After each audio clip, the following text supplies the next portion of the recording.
So Brad, you and I, we had the same discussion in Penticton last year, and you were quite confident about your team then. Mm-hmm. How long did it take you to recover from last year's disappointments to start preparing for this one?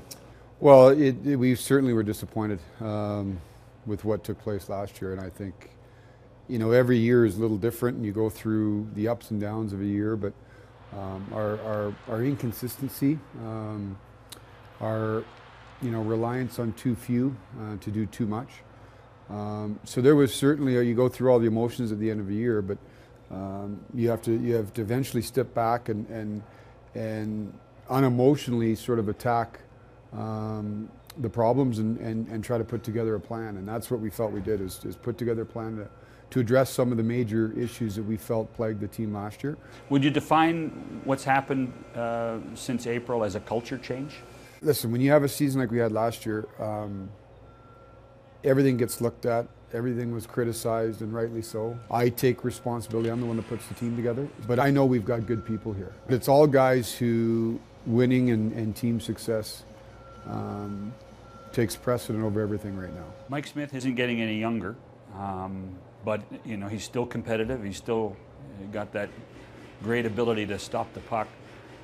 At the end of this regular season, how many games will you have wanted him to play?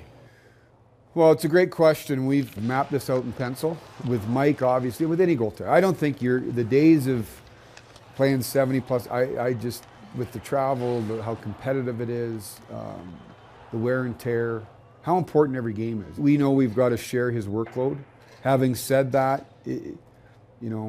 I wouldn't say there's a number written in pen right now. 55? Yeah, I think that's probably fair, but you have to manage it. You have to manage it depending on the workload of a certain night.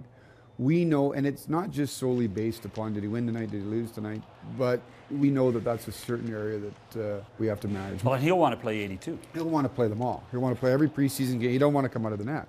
But sometimes you have to, as your kids, my kids want to do certain things that sometimes you say, no, that's not going to work that way. So you have to step and get involved. But we're hopefully going to try to manage that, and we've got two young guys behind him that are going to be pushing hopefully for more time. At the other end of the ice, I know that you got James Neal to score goals, and that bolsters that second line a lot more. But to me, this still points at what Sean Monahan and Johnny Gaudreau can do for this team on the offensive side of the puck. Where do you see them? What do you see them doing? And how can they be better? Well, I think, speaking to them both a lot, Sean was pretty beat up come the end of the year. We finally shut him down in March. What he was doing to play on a regular basis was remarkable, quite frankly. So if you ask him, this is not even just the end of last year, but he's been sort of battling through these things for a while. This is the best he's felt probably in 3 years. He says this is the first time I can shoot the puck in about 2.5 years. He still had 31 goals last year, so that's encouraging. What it comes back to is the disappointment they had from last year from a team standpoint.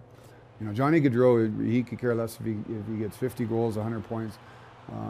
This is one of the first times he's never been in the playoffs. I know when we missed a couple of years ago, it was the first time he hadn't been in the playoffs since, I don't know when. So their focus is team success, and I think that's a big step for both of them.